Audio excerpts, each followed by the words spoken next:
touch ಮಾಡಬಿಡು ಈ Bolt touch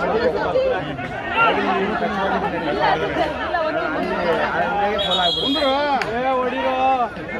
Jharkhand ಹೋಗ್ತಾರೆ lift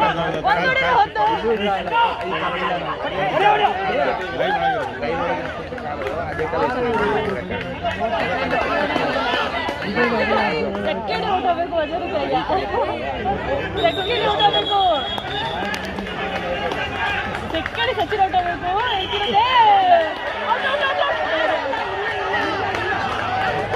ಏನು ಭಾರಿ ಆಡಿಸ್ತದೆ ಲಾಸ್ಟ್ ಮ್ಯಾಚ್ ಕರೆಕ್ಟಾಗಿ ಹಿಡಿದು ಆ್ಯಂಗಲಲ್ಲಿ ಎಷ್ಟು ಇಲ್ಲ ಔಟ್ ಇಲ್ಲ ಅಂಪರ್ ಕೊಡೋದು